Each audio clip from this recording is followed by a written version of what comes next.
Hello everyone, आज हम start करने जा रहे हैं इंडियन पिनल कोड के जनरल एक्सेप्शंस का। ठीक है, जनरल एक्सप्लेनेशंस और पनिशमेंट से रिलेटेड प्रोविजंस आप देख लेना, उससे रिलेटेड सिर्फ ट्रिक्स की ज़रूरत है, लिटरेचर की ज़रूरत नहीं है। कि जो जनरल एक्सेप्शंस हैं चैप्टर नंबर 4 में है, सेक्शन नंबर 76 से लेकर के 106। 76 और 106 कैसे याद करना है, इसकी वीडियो की लिंक जो है मैंने आपको डिस्क्रिप्शन पे प्रोवाइड कर दी है, उसे देखना बहुत ज़्यादा ज़रूरी है ताकि आपके ट्रिक्स का वाला पोर्शन कंप्लीट हो सके। ठीक है, these rules of evidence carrying conclusive और rebuttable presumptions they deal with circumstances which extinguish mens rea. ठीक है, मतलब देखो, अगर आपको किसी चीज़ का एक्सेप्शन चाहिए क्रिमिनल लाइबिलिटी से, तो आपको क्या हटाना होगा? मेंस रिया। तो वो मेंस रिया कहाँ कहाँ हटेगा, कौन कौन से सिचुएशन में हटेगा, वो स्पेसिफिकली मेंशन्ड है कहाँ पे? चैप्टर नंबर 4, जिसका नाम है जनरल एक्सेप्शंस पे। ठीक है, the wrong doers who committed act is rea with requisite mens rea में एस्केप लाइबिलिटी। क्यों वो लोग एस्केप कर देंगे अपनी liability? Because the act falls in general exceptions. अब मान लो तुम्हें अपना मेंस रिया हटाना है और किसी डेफिनेशन के अंडर लाना है, तो कहाँ पे ढूंढोगे? चैप्टर नंबर 4 में ढूंढोगे।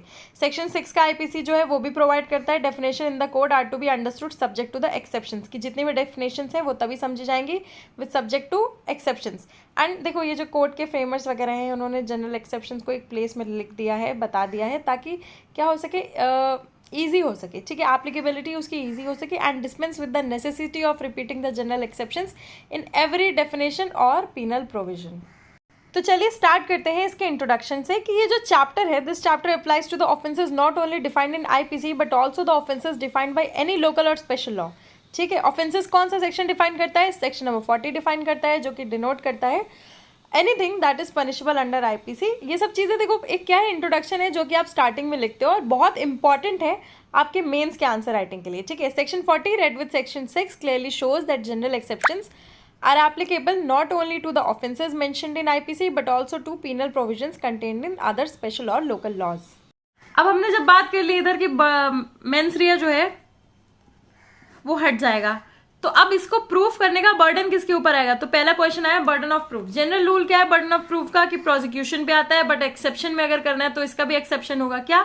105 के अंदर दिया हुआ है एविडेंस एक्ट के, that if an accused person claims the benefit of exceptions, कोई अक्यूज है वो एक्सेप्शंस का बेनिफिट क्लेम कर रहा है, तो बर्डन ऑफ प्रूफ जो है वो उस पे ही लाई करेगा, किसी और पे लाई नहीं करेगा। अब इससे रिलेटेड ना कुछ केस लॉज है। सबसे पहला केस है केएम नानावटी। ठीक है, केएम नानावटी वाला जो केस है वर्सेस स्टेट ऑफ महाराष्ट्र, इसमें क्या बोला गया है? देखो, जो सुप्रीम कोर्ट है उन्होंने ऑब्जर्व किया, if an accused pleads exceptions contained in IPC then there is a presumption against him and the burden of to rebut the presumption is on him. ठीक है, बर्डन ऑफ प्रूफ से related ही है। Second case है रंजीथम versus Basavaraj और तीसरा case है Lakshmaiah versus state of Karnataka. ये वाला करवा देती हूँ। सुप्रीम कोर्ट ने इसमें हेल्ड किया कि standard of proof is not the same as expected from the prosecution. ठीक है, कि क्या है स्टैंडर्ड, इसका क्या हो सकता है? कम हो सकता है। किसका? ये हो गया अक्यूज्ड, ये हो गया स्टैंडर्ड किसका? प्रोसिक्यूशन का। तो प्रोसिक्यूशन का स्टैंडर्ड ऑब्वियसली अच्छा होगा, इसका थोड़ा कम अच्छा होगा, बट जो है प्रूफ होना चाहिए। कुछ एक एक्सेप्शन में, मतलब कुछ तो बर्डन ऑफ प्रूफ है, तो कुछ तो उसे बताना पड़ेगा, एक्सेप्शन में कुछ तो फॉल करवाना पड़ेगा। तो हमारा क्या है, एक जनरल इंट्रोडक्शन हो चुका है। अब हम फर्स्ट टॉपिक से स्टार्ट करते हैं, मिस्टेक ऑफ फैक्ट से। हम mistake of fact, mistake of law cover करेंगे। कौन से सेक्शन से लेकर के? सेक्शन नंबर 76, 77, 78 और 79। ठीक है, इतने हम लोग पोर्शन कवर करेंगे इसमें। देखो, लॉ ने ये आजादी दी है बोलने के लिए कि तुम बोल दो अरे गलती से हो गया, पर गलती से हो गया वाली आजादी हर जगह नहीं दी है। बस इतना बोला है कि गलती से हो गया तुम फैक्ट में बोल दो, गलती से हो गया तुम लॉ में मत बोलो। मान लो तुमने चोरी की बात में तुम बोल दो अरे दही हमको तो पता ही नहीं था। ठीक है, तो यहाँ पे तो सही नहीं है ना। मिस्टेक ऑफ फैक्ट अलाउड है, मिस्टेक ऑफ लॉ नहीं अलाउड है। यानी कि अगर लॉ है कि चोरी गलती नहीं है, चोरी जो है वो एक ऑफेंस नहीं है, तो आप चोरी कर सकते हो। ठीक है, पर अगर लॉ है कि चोरी चोरी होगी, चोरी में आपको पनिशमेंट मिलेगी, उसमें सजा मिलेगी, और बाद में आप बोलो हमें पता ही नहीं था यहाँ पे चोरी पनिशेबल है, तो ये सही नहीं है। क्योंकि फिर तो हर चोर यही बोलेगा अरे मैंने कुछ गलती नहीं की है ना। सेक्शन नंबर 76 और 79 में ये डिसाइडेड है। अब मैं इसको आपको याद करने का भी थोड़ा बताऊंगी। पहले आप कुछ जनरल इंट्रोडक्शन लिख लो। इग्नोरेंशिया फैसिट डॉट एक्यूजेट, इग्नोरेंशिया ज्यूरिस नॉन एक्यूजेट। फैसिट मतलब फैक्ट, ज्यूरिस मतलब लॉ। ठीक है, इग्नोरेंस ऑफ फैक्ट, ठीक है, is excuse, but ignorance of law is not excuse. Excusat मतलब एक्सक्यूज। तो आपको ये वाला जो मैक्सिम है ये आराम से समझ में आ जाएगा। ठीक है, बहुत ज्यादा वो नहीं है। Ignorance of fact is an excuse but ignorance of law is not excuse. ठीक है, अब इसमें एक केस है, ठीक है, केस किसका है, क्वीन वर्सेस टॉल्सन, बट उसमें मैं आपको थोड़ी और चीजें बता देती हूँ। मिस्टेक और ignorance of law is no excuse. Mistake of law means mistake और ignorance as to whether there is law regarding a certain subject और अ मिस्टेक और ignorance as to the provision of law. ठीक है, simple paragraph है, आप इसको लिख लो, ठीक है, आपको समझ में आ जाएगा आराम से। सेक्शन नंबर 76 और 79 जो क्या करते हैं, इनकॉर्पोरेट करते हैं law relating to mistakes as an exception to criminal liability. हमें ये समझ में आ गया है, ठीक है। It is a legal fiction created by sake of convenience and out of necessity. बहुत जरूरत की वजह से ये क्या किया गया है, बनाया गया है। Exemptions on the mistake of fact or ignorance of fact is based on the premises that man who is mistaken or ignorant about the existence of fact cannot form necessary mens rea। क्या यहाँ पे important है, mains रिया यहाँ पे नहीं बना पाएगा क्योंकि उसको पता ही नहीं है। ठीक है, बस उसी प्रेमाइसेस को लेकर के इसको एज अ डिफेंस बना दिया गया है। Mistake is an erroneous mental condition induced by ignorance, misapprehension, misunderstanding of truth, carelessness, ये सब चीजें क्या है, मिस्टेक कर देती हैं। ठीक है, आपको गलती हो गई, आपको लॉ जो है माफ कर देगा, क्योंकि लॉ जो है इंसान को सजा नहीं देना चाहता। किसको देना चाहता है, उसके दिमाग को, उसके अंदर के चोर को। समझ में आ गया ये, ठीक है। अब मिस्टेक ऑफ लॉ से रिलेटेड मैं आपको बता देती हूँ, क्वीन वर्सेस टॉल्सन का केस है। इन्होंने बोला है, court held that belief in good faith about existence of facts which do not exist would make an innocent in law. ठीक है, यानी कि क्या है, फैक्ट से फेथ, गुड फेथ, ठीक है, और फैक्ट से रिलेटेड है तो ठीक है, इट्स गुड, आप उसको वो कर सकते हो। अब इसमें केस में क्या हुआ था, मिसेस टॉल्सन जो थी उनको चार्ज किया गया था बाइगैमी। ठीक है, उन्होंने क्या किया गया था, 2 शादी कर रखी थी।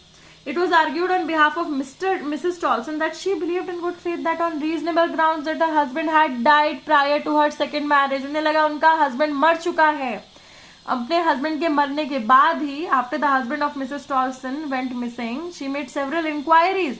ठीक है, उन्होंने पूछा, जांच पड़ताल की, she was led to believe that her husband was dead. उनका बिलीफ आ गया इधर, तो मेंसरिया क्या है, मेंसरिया नहीं है इधर। ठीक है, देन क्या हो गया, this fact was also known to the second husband of Mrs Tolson and the marriage ceremony was not a concealed one. चोरी छुपे नहीं हुआ था, चोर नहीं था उनके दिमाग के।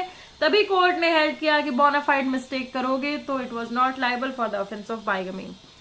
बोनाफाइड मिस्टेक किसका, फैक्ट का ही होना चाहिए। अब हम चलते हैं जल्दी से सेक्शन नंबर 76 की टुवर्ड। 76 में बोला गया है, act done by a person bound or by mistake of fact believing himself bound by law. ठीक है, बी फॉर बाउंड। अब आप ये सोचोगे बाउंड और जस्टिफाइड ये दोनों 2 चीजें आती है। 76 में बाउंड है, 79 में जस्टिफाइड है। बी पहले आता है, जे बाद में आता है। ठीक है, बाउंड बाय लॉ। ठीक है, तो इसमें क्या है, person is bound by law. फिर इसके बाद in good faith he believes himself to be bound by law. Good faith में बिलीव करता है। गुड फेथ कहाँ है, सेक्शन नंबर 52 में है। Such belief is by reason of mistake of fact and not by mistake of law. कैसे है, वो जो बिलीफ है वो मिस्टेक ऑफ फैक्ट से क्रिएट की गई है, लॉ से नहीं क्रिएट की गई है, तो सेक्शन नंबर 76 अप्लाई हो जाता है। एग्जाम्पल बता देती हूँ, a soldiers fire on a mob by the order of his superior officer, क्योंकि वो बाउंड बाय लॉ है। ठीक है, तो क्या कर देता है, A has committed no offence. जब वो क्या कर देता है, in conformity with the commands of the law, वो क्या कर देता है, वो सुपीरियर पे क्या कर देता है, फायर कर देता है। A has committed no offence, arrest under a warrant issued by a court is an act protected by this section, क्योंकि बोनाफाइड मिस्टेक थी। नेक्स्ट इसके बाद आता है सेक्शन नंबर 79। 79 क्या है, जे। ऊपर वाला क्या था, बी, नीचे वाला है जे। ठीक है, इसमें क्या करना है, person is justified by law in good faith he believes himself to be justified by law. और ये भी थर्ड वाला भी सेम है, such belief, such justification is by reason of mistake of fact and not by mistake of law. 79 भी आपको समझ में आ गया है, उसके एसेंशियल इंग्रेडिएंट्स आपको समझ में आ गए हैं। नेक्स्ट इसके बाद जो आता है वो आता है कुछ केस लॉस। वो केस लॉस आप लोग कर लेना। ठीक है, क्या है, Pichai versus state of by inspector of police. बताती हूँ मैं इसको आपको। इसमें सिंपली जस्टिफाइड बाय लॉ वाले कुछ एग्जांपल्स हैं, बहुत ज्यादा इंपॉर्टेंट नहीं। क्वीन वर्सेस टॉल्सन वाला केस याद रख लेना, ज्यादा स्ट्रेस मत लेना मिस्टेक ऑफ फैक्ट को लेकर के। ठीक है, तो 76 और 79 कंप्लीट होता है। अब हम चलते हैं 77 और 78 के टूवर्ड्स। 77 और 78 किससे बात करता है, जुडिशरी से रिलेटेड बात करता है। एग्जम्पशन फ्रॉम लाइबिलिटी टू जजेस 77 में है। अब जजेस कुछ ऐसा डिसीजन ले लेंगे और वो फॉलो कर लेगा कोई और इंसान, तो उसको भी तो बचाना पड़ेगा, उसके लिए, उसको बचाने के लिए है 78 में। ठीक है, पर्पज ऑफ प्रोटेक्शन क्या है, देखो, प्रोटेक्शन टू जज is based on the premise that they should be able to act freely act करें, क्योंकि इंडिया में जुडिशरी जो है वो फ्री है, इंडिपेंडेंट है। सेक्शन 19 में जज डिफाइंड है। जज क्या होता है, कोई भी जज या फिर कोई भी ऐसा इंसान जो कि एम्पावर्ड है टू गिव जजमेंट, वही होगा जज। सेकेंड इसमें बात की गई है स्कोप की, इसका स्कोप कितना प्रोटेक्ट करता है। It is wide enough to protect the जज even if he has exceeded his jurisdiction, jurisdiction exceed कर दिया है लेकिन उनको ऐसा लगता है कि ये जो चीज है ये मेरे ज्यूरिसडिक्शन के अंडर है, ठीक है, इसलिए उन्होंने ज्यूरिसडिक्शन एक्सीड किया है, कोई और बात नहीं है। रीजन एक्सीड करने का ज्यूरिसडिक्शन बस यही है कि गुड फेथ में किया है, उन्हें ऐसा लग रहा था कि वो उनके पास वो पावर है। तो हमें पता चल गया 77 में अब जो ऐसा करेंगे वो बच जाएंगे, ठीक है, यानी कि इसका ज्यूरिसडिक्शन जो है वो बहुत वाइड है। और बर्डन ऑफ प्रूफ लेकिन किस में है, जज में है। 77 हो गया, ठीक है। 77 में और चीजें हैं, it provides protection to a जज जब वो जुडिशियली एक्ट कर रहे हो, ठीक है, जज इटसेल्फ और एम्पावर्ड टू गिव जजमेंट, ठीक है, ये दोनों हो गए जज के डेफिनेशन के अंडर। नेक्स्ट इसके बाद आता है सेक्शन नंबर 78। 78 बात करता है पर्सन इन्फोर्सिंग जजमेंट से रिलेटेड के बारे में, तो उनको भी प्रोटेक्शन दी जाएगी। अब भैया जज ने गलत जजमेंट दे दिया है, जज तो प्रोटेक्ट हो गया, अब वो जजमेंट जो है वो इन्फोर्स करा रहा है, उसका क्या, ठीक है, वो तो धरा जाएगा, तो उससे रिलेटेड प्रोटेक्शन दी गई है 78 में। Anything done in such pursuance of judgement या फिर order, person believes that the court had such jurisdiction. देखो पर्सन को क्या है, बिलीव होना चाहिए कि उसके पास ज्यूरिसडिक्शन है वो चीज करने का, और जज के पास ज्यूरिसडिक्शन है वो काम करवाने का, तो और उसने वो काम कर दिया है तो उसको क्या है, प्रोटेक्शन मिल जाएगी। बहुत हार्ड नहीं है 76 79, ठीक है, आपको बस याद रखना है कि उसमें बाउंड है, सेकंड वाले में क्या है, जस्टिफाइड है, और इतनी ही चीज याद रखनी है। क्वीन वर्सेस टॉल्सन का केस याद रखना है। 77 78 में जजमेंट से रिलेटेड याद रखना है, 77 में जज है, 78 में जजमेंट और या फिर ऑर्डर को फॉलो करने वाले लोग हैं।